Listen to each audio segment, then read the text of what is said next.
Hi, I'm Aaron Landon, and I'm speaking for my group, which consists of me and Debbie Wolf. And we picked the movie Hoosiers for our One Voice project.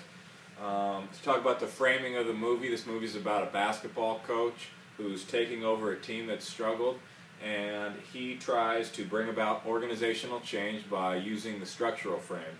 And he has a very specific idea of what works, and he implements that structure, and that is kind of the main theme, his main frame that he uses.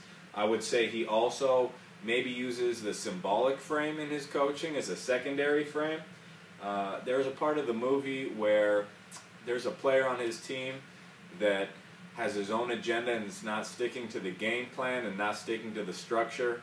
So he subs that player out of the game, and another player fouls out. He doesn't have any more players beyond the one that he just subbed out. So rather than put him back in the game, he chose to finish the game with 4 players.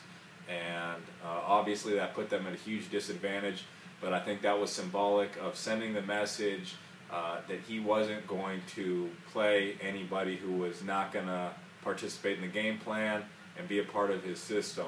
And it was symbolic that he's better off with 4 guys working within the system than 4 guys in the system and 1 guy out. We talk about the theory. What are some things that we've studied in this course that would have helped him? Coach Dale did not have the best communication skills, so obviously the human resources frame would have helped him. Communication with his team was strong. He was clear when he was coaching the game. However, he had some controversy within the town, and supporters of the team, people within the school, and fans did not like him. Debbie had a great idea that if he could have divided up tasks and kind of empowered those people by getting them involved, that they would have felt like they were a part of it and they wouldn't have felt alienated, and that might have changed some of the controversy that he went through as a coach and kind of go into battle with the supporters and fans. Talked about as the head coach, he brought about organizational change, obviously by changing the structure. And before he got there, there had been a lot of people involved in the leadership process. They all had different ideas. He was very specific about being the only one in charge, and he did not give tasks to anybody else. And this kind of offended some people, but he definitely had a system. He stuck to that, and it worked for him. One of the questions was, is this the best choice of the organizational frame to use? And probably a lot of times in coaching, you really need to use that structural frame. You need a system, you need a game plan, you need framework for how you're going to run your program.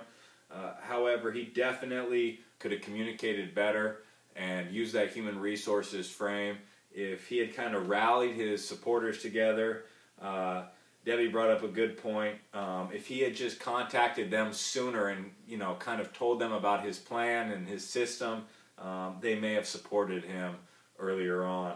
So we think that the structural frame was the primary. Symbolic may have been the secondary, and the one that was kind of lacking was human resources, along with kind of that political frame of knowing how to communicate and use the community and people behind you. So again, this is the movie Hoosiers with Gene Hackman. He's the main character. He's a basketball coach. Good movie. Check it out. Thank you for hearing about our movie.